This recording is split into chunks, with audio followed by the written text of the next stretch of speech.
As Fox reports tonight, Israeli aircraft have entered Syria and have apparently dropped bombs. The Syrian conflict's causing tension in neighboring countries, stoking fears it could spread across the entire region.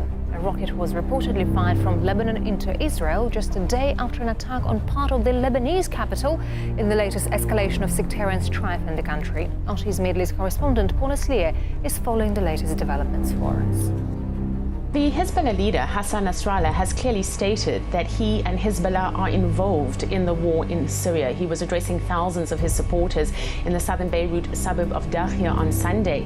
And in that speech, he pledged all-out support for the Syrian President Bashar Assad, saying that his Shiite Muslim group would stay in the Syrian war to, quote him, to the end of the road and achieve victory together. A new threat this morning from Syria. President Bashar Assad says he now has new air defense missiles courtesy of Russia. Assad tells Lebanese television more will arrive soon. CBS News has reached out to Russian officials. They are saying nothing. The move comes despite objections from the West and new reports about chemical weapons. Margaret Brennan is at the State Department. Margaret, good morning. Good morning to you, Nora, and to Charlie. Well, the UN has been presented with new information of 3 more chemical weapons attacks that the UK believes were carried out by the Assad regime. And this information comes as the U.S. is increasingly concerned about a fierce battle raging in western Syria where civilians are being targeted. The rebel-held city of Qusair, near the Syrian border, has been under siege for more than a week, as President Assad's army fights to gain control of the key supply lines that cross through it. Syrian rebel commander Salim Idris warned there will be massive atrocities without immediate Western intervention. In a letter to UN Security Council members, Idris wrote, 40,000 Syrian civilians trapped inside Qusair are facing a possible massacre if the town falls to the Assad regime. Backing Assad are thousands of Hezbollah fighters from Lebanon, a group the U.S. considers terrorists. Their increasing role in the conflict was condemned by State Department spokeswoman Jen Psaki. This is an unacceptable and extremely dangerous escalation. We demand that Hezbollah withdraw its fighters from Syria immediately. The U.S. is helping the Red Cross to evacuate civilians out of Qusair.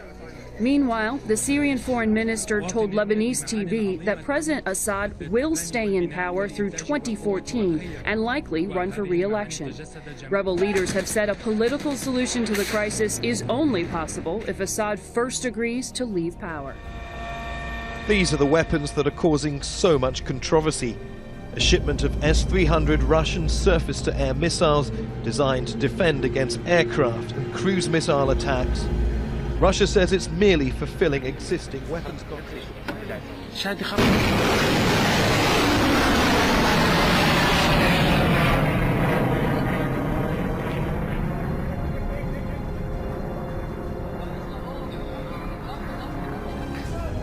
It is time for peace.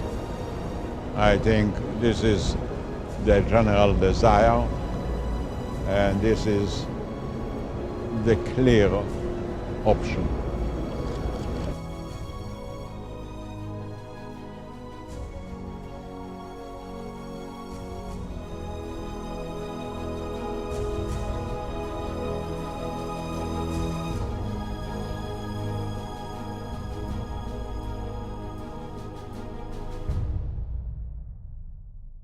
Severe weather this evening, and we're not in the clear yet after this weekend of deadly weather. Torrential rains, flash flooding, even tornadoes. One reported in Nebraska, another in Wyoming just today.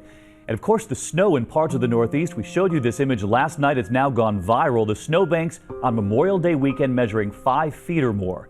So what is next? Another clash of severe weather in the works, and ABC meteorologist Ginger Zee tonight, beginning with the pictures from the plains. Iowa inundated as 6 to 10 inches of rain fell, flash flooding all but engulfed the holiday weekend. Well, we usually go out in the boats and grill out. Near Sioux Falls, South Dakota, they've been slogging through, trying to salvage not the weekend, but their property. Other than that, we're just praying that it stops. And in the Northeast, you could say it was rough. That's 3 feet of fresh snow in upstate New York. And at Killington in Vermont, they opened up again, using every last inch and some mud. And in New Jersey, it was a weekend 180. From miserable to downright magical. And check out this stunning supercell thunderstorm in Nebraska yesterday. More than 200 severe weather reports this weekend alone, all on the eve of what will be a very stormy week. Pounding assault of tornadoes in the heartland tonight. In North Texas, families looked out the window and saw this. By one count, at least 12 twisters. And tonight, the aftermath, a kind of moonscape where their homes once stood. The center of some homes simply vanished. 6 people killed, a community in shock. And ABC's Steve Osunsame is there with their story tonight. Steve. Good evening, Diane. A small army of volunteers just a few minutes ago helped the family that lived here move what's left of their home to the curb. It was all destroyed in just a few moments. Oh my gosh! The latest pictures from those massive and deadly tornadoes that tore through Texas are both frightening and amazing. Oh my God! Look at it's right above us! The pounding giant hail. Look at that. Nature's warning for tornadoes. That's the biggest I've ever seen, man. We have casualties and severe injuries. We have multiple houses that are no longer there. Police searching door to door, burning up the radio. We're going to need as many units as we can. We're going to have to search and rescue. Families were trapped in their homes. 6 people were killed, 70 survivors sent to hospitals. There's a young girl. Apparently she was sucked out of her house. It's crazy. When the sun rose this morning and she looked around, it's amazing that, we want her or killed. Lisa Montgomery said a prayer of thanks. The tornado tore her home to pieces, but she and her grandson hid in a bathroom and made it out alive. The door, just shaking really bad. Granbury, Texas suffered the most. A subdivision of homes, many of them built for the poor by volunteers, were wiped out by the twister. Investigators say it was an EF4 with wind speeds nearly 200 miles an hour. In Cleburne, 23 miles southeast, we heard from the National Weather Service, who thinks there may have been 2 tornadoes here. The most vicious, an EF3, with wind speeds up to 150 miles an hour. It almost missed the city, then changed its mind. When it got just south of the city, it turned to the left and headed north towards the city of Cleburne. Ben Poledna and his family were in the way. I'm still kind of shocked. They lost everything. The utility companies are here, the power companies are here, getting the lights turned back on. The recovery starts now, but it's not over yet. There are still watches and warnings in Louisiana. Rolled in from the southwest, and tornado sirens started blaring just before sunset. Witnesses say pea-sized hail soon turned to baseball-sized, and then hailstones the size of grapefruit were pounding a subdivision near the town of Granbury. Very latest from the disaster zone in Oklahoma, we have stunning new video of the deadly twister as it touched down at an elementary school. A teacher there captured the terrifying seconds on her cell phone. ABC's Cecilia Vega has more now from Moore, Oklahoma. Cecilia? Amy, good morning to you. It's really hard to imagine what it must have been like for these children huddled down in this school, this tornado tearing down everything around them. Out here, the smell of gas is still thick in this air, and this damage, just take a look at it. It could top more than $2 billion.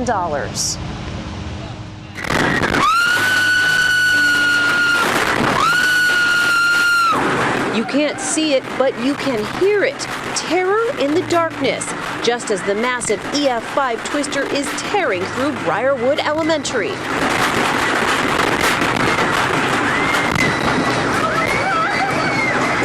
Fifth-grade teacher Robin Dietzick capturing the moment of impact on her cell phone.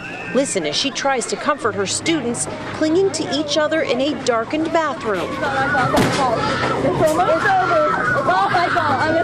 It's almost over. I hate this. Honey, it's okay. And then it's over. Oh my God. Oh my God. Oh my God, my house. Oh my God. Oh my God. Across town, walls also crumbled around the 22 people riding out the storm in this bank, huddled inside the vault. They were holding the door shut, but when the pressure started to drop and our ears started to pop, that's when the bank manager started yelling, "Don't let go." That 5th grade teacher took ABC's David Muir back to where she and her students had huddled together. This is where we locked down, and I was right here with, there were probably 20, 25 girls in here and several teachers. Oh, that's our playground. This is the playground here. This is the playground. Once the tornado passed, Dietzik, who had helped her students get through the storm, now worried about 2 other children, her own, Sam in 1st grade and her daughter in 4th, eventually finding both safe along with her husband. Sam, honey, it's okay. This morning, residents like Tyler Carey, back home for the first time to assess the damage, wonder what the next step is. You see this, and what goes through your mind? First thought is just, where do you begin? He says they'll start by saving what little they can find in the rubble. Tyler! Yeah, okay. And what they found was a blanket that Tyler Carey's grandmother had made for him. Now this morning you can see these and hear these thunderstorms, the rain hampering those efforts for those residents going back into those homes this morning. Between 12,000 and 13,000 people's homes impacted by this tornado. The number of people left homeless by this is still unknown. And Amy, the White House says that the president will be paying a visit to Moore, Oklahoma this coming Sunday. And Cecilia, I mean, those were such harrowing moments that we just witnessed. And yet, speaking to the strength and the spirit of the people there in Moore, Oklahoma, I understand they're already discussing rebuilding plans.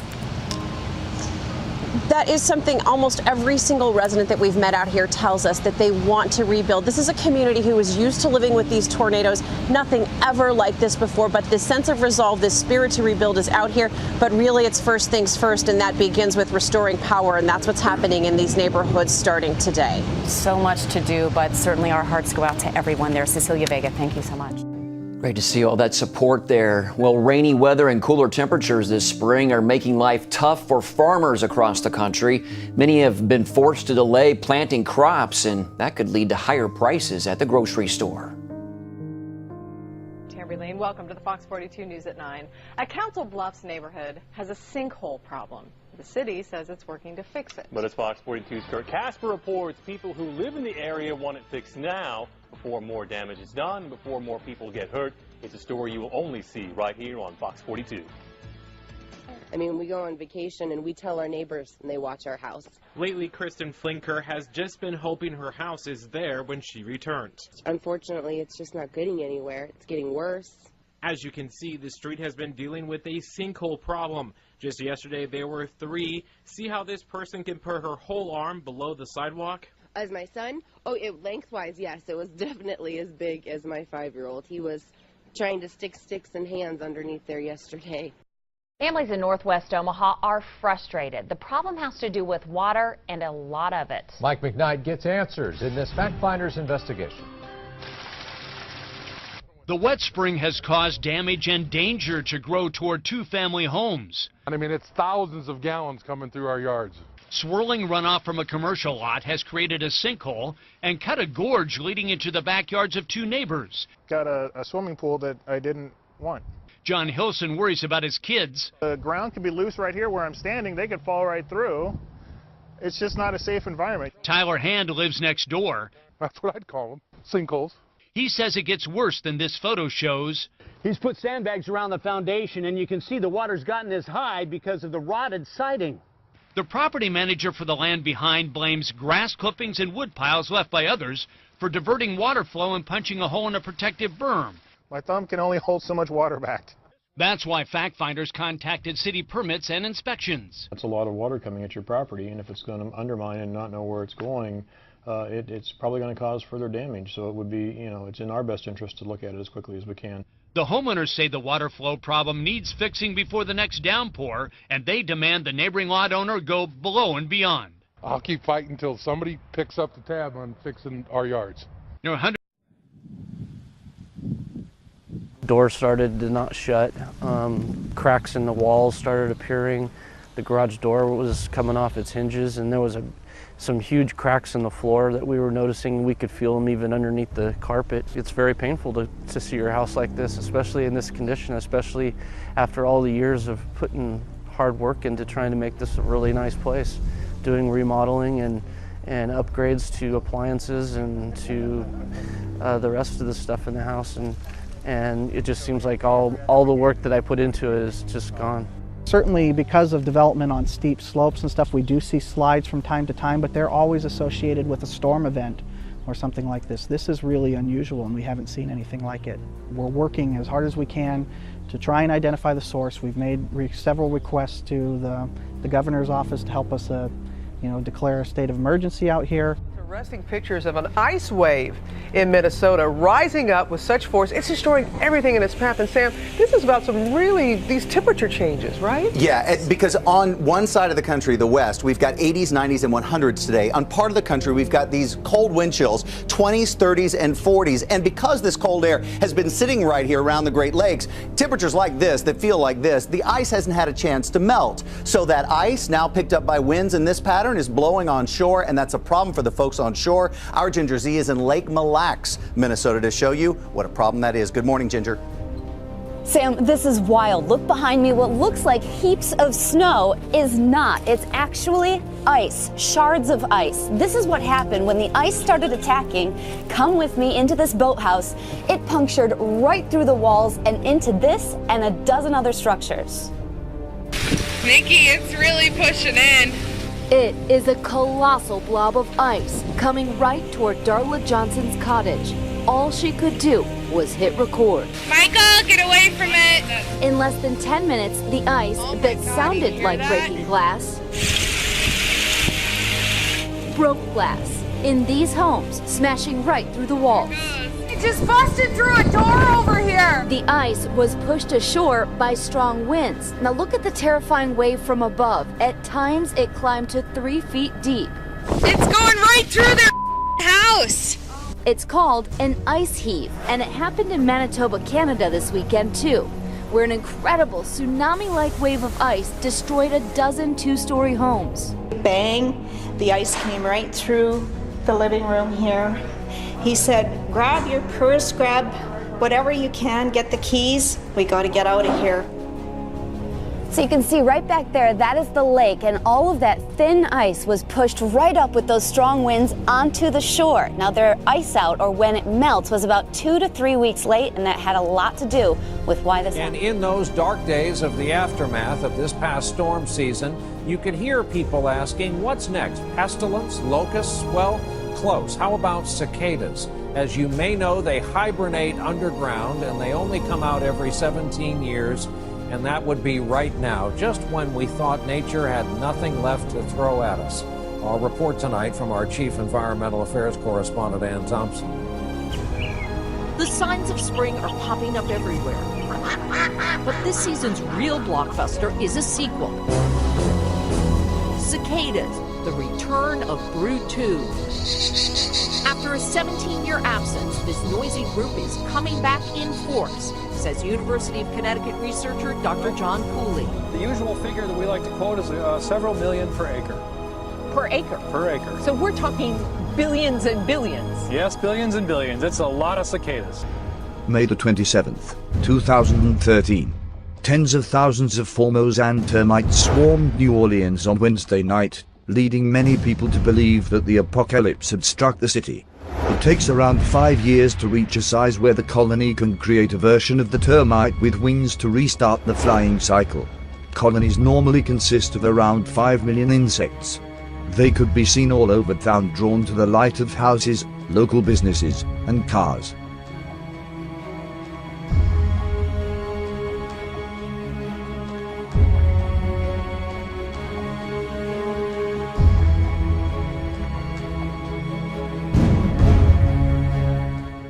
They're among the most intelligent creatures in the world, fun-loving, fast-swimming dolphins. And in Brevard County, they are dying at an alarming rate, double the usual number.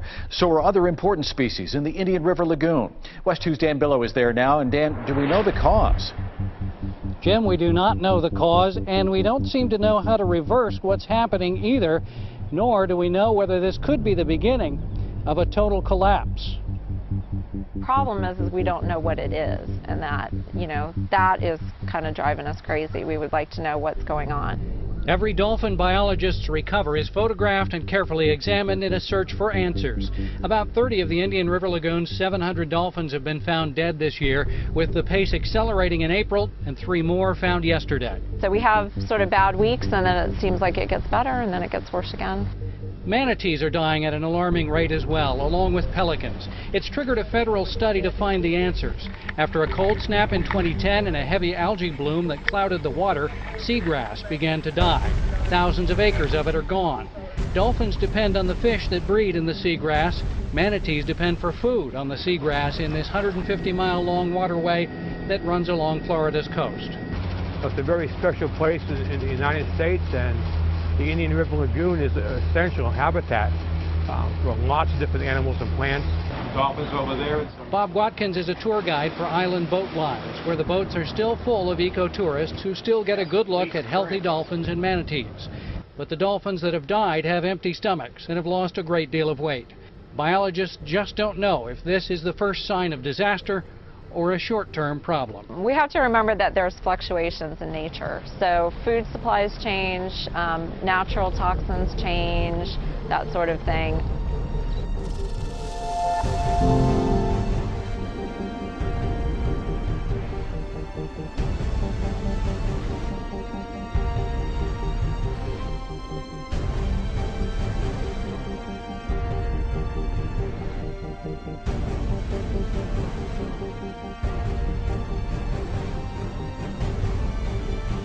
Area's most pristine lakes has caught the attention of state officials. The Fish and Boat Commission is trying to find out what caused the dead fish to wash ashore at Eagles Mere Lake in Sullivan County. Newswatch 16's Amanda Kelly has the story from our newsroom. Amanda. Scott, Eagles Mere Lake Association workers say they pulled more than 40 dead fish out of the lake and off the shore just this morning. The dead fish began showing up in Sullivan County about 2 to 3 weeks ago, and now officials from the Fish and Boat Commission are looking into why it's all happening. We're going to begin this half hour with a new and deadly virus that a top public health investigator calls a threat to the entire world. There's no treatment and no vaccine. And a new study is now suggesting that people who have this virus be isolated for at least 12 days to avoid it from spreading. Here's ABC News medical editor Dr. Richard Besser. A medical mystery, a respiratory virus known as MERS. 49 have been sickened, and 27, more than half, have died. No cure, no vaccine. The symptoms come on like the flu: fever, chills, muscle aches, and then get rapidly more serious. Breathing becomes difficult. So far, every person with MERS has either traveled to the Middle East or caught it from someone who did. But the fear is it could take off, like SARS, the deadly respiratory virus that went global 10 years ago. One case of SARS in a Hong Kong hotel in 2003 infected 12 other hotel guests who flew out of Hong Kong. Within 9 months, there were more than 8,000 cases all over the world. More than 700 died. Suspected Syrian militants have reportedly been detained in Turkey with a cylinder of highly poisonous sarin gas found in their possession. Those arrested are believed to be members of the al-Qaeda-linked al-Nusra Front. Earlier this month, UN investigators voiced suspicion the nerve agent was being used by opposition fighters. Moscow is concerned the use of chemical weapons could prompt a foreign military intervention in Syria. Late word that 2 letters addressed to New York City Mayor Michael Bloomberg have tested positive for the deadly poison ricin. The FBI is investigating, and emergency workers who came in contact with one of the letters developed some symptoms.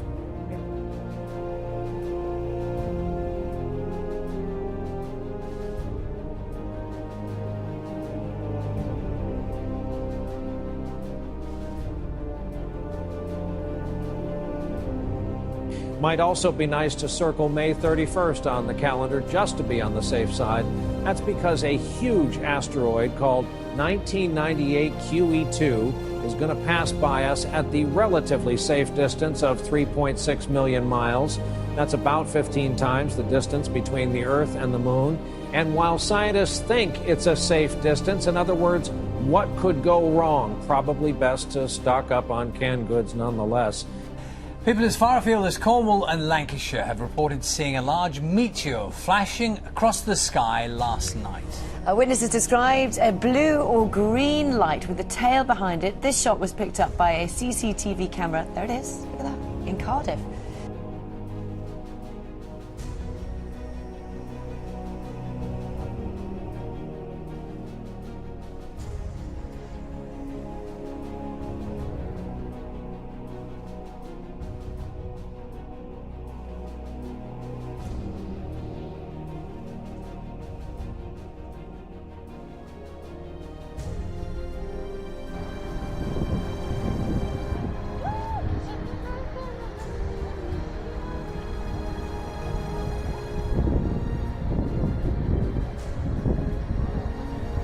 Is that a meteor? Finally, concert goers in Argentina got an unexpected treat. A spectacular streak of light believed to be a meteor, there it was. The crowd had gathered in the middle of the night to watch a local band at an outdoor venue while the colorful fireball lit up the night sky. And there are reports that it was seen as far as 250 miles away. I think some of them thought, is that part of the show, dude? Probably. A 6.2 magnitude earthquake has struck southern Iran. It occurred at a depth of 36 kilometers near the port city of Jask. The quake has been followed by at least 5 strong aftershocks, the biggest one measuring 5 on the Richter scale. So far, there have been no reports of casualties. A magnitude 5 earthquake hit the same area 2 days ago, but left no casualties.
News: unemployment has hit another record high in the Eurozone.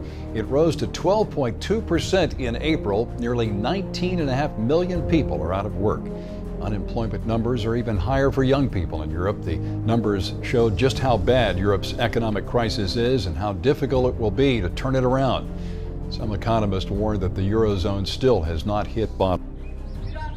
Prior to the coming Panchayat elections, supporters of some political parties broke the fight among themselves in West Bengal. Several of them were injured in the ugly brawl. The incident took place in areas of Memari, Bhattar, Pandeshwar, Jamudia and Mangalkot districts. Turkish protesters receive minor injuries when a fence collapses as they try to escape riot police. The authorities moved in to clear a sit-in aimed at protecting this Istanbul park from development. The demonstrators had been occupying Taksim Gezi Park since Tuesday in a bid to stop plans to build a shopping mall and housing on the site. They say it is one of the last green spaces left in Turkey's largest city. But local authorities say that as well as the building plans, they need the space to widen a nearby road and ease traffic in this often congested city. Hello everyone, I'm Dan Pfeffler in New York with this ABC News digital special report. Police in London investigating a suspected terror attack, a man killed on a street corner. ABC's Nick Schifrin is in London with the details as they are still breaking at this hour. Nick, what do we know about this attack? It was a very savage attack. We believe that 2 people carrying meat cleavers attacked what might have been a British soldier in the street just outside of his barracks in southeast London. And they took a few minutes and savagely beat him. They beat him with those cleavers. And afterward, they turned to some of the eyewitnesses there and actually asked them to turn on their cameras. And this is what one of those men said. He said, we swear by Almighty Allah, we will never stop fighting you until you leave us alone. Your people will never be safe. The reason we've done this is because Muslims are dying by British soldiers every day. This British soldier is an eye for an eye, a tooth for a tooth. Anti-austerity protests hit Germany, home of the ECB. Thousands of demonstrators from the anti-capitalist Blockupy movement cut off access to the central bank in Frankfurt, protesting against policymakers' handling of Europe's debt crisis. Holding signs reading "Humanity above profit," protesters blocked roads, including those leading to Deutsche Bank's headquarters. It turned out a historic decision by the Boy Scouts of America. For the first time in its long history, the organization will now admit openly gay scouts. The controversial change takes effect next year and means that some boys who had been banned will now be welcome, if not welcomed. ABC's David Curley has the story. After 103 years, this morning, the Boy Scouts of America is lifting its ban on gay members. 61% of the Scouts' national leadership said it is time for change. Left or right, guys, it can always happen to any one of us. The full weight and power of the most feared agency on earth going after you. See how you'd feel. And knowing what we do now about the IRS, you really want these guys policing your health care soon? Talk about enough to make you sick. In Belgium, controversy over a researcher fired for being too religious. The school that fired him, an historically Catholic university. Dale Hurd has that story from the city of Leuven. The Catholic University of Leuven is the oldest and largest university in Belgium. It was founded in the 1400s under the approval of the Vatican. But as modern Europe has secularized, so has the university. And even here, faith has come under fire. People can believe a lot of crazy stuff nowadays and not get fired from their jobs. But a senior research associate at the Catholic University of Leuven discovered that you better not believe that God can heal. Fernando Pauls worked at the university's Research Institute for Work and Society for 11 years without a negative review, when he was suddenly fired. If you'd have asked me, do you get a new contract? I would say yes, of course. Do you have problems with your colleagues? No, everything's fine, you know. So there was no issues there. A week later, I'm out, and I'm like, what happened? What happened was the Catholic University's great displeasure with Fernando's ministry website, powerthroughlove.be, that included testimonies of people healed through the power of God. The university saw some of these movie clips of people giving a testimony of being healed, and they called that unscientific. The university, which declined our interview request, said when a researcher working on matters of a scientific or medical nature allows religion to take the place of science, he compromises the scientific reputation of the university and breaks the bonds of trust with the university. If I'm fired because of believing something unscientific like that Jesus Christ still heals, I'm fine. I'm okay with that, but it's wrong.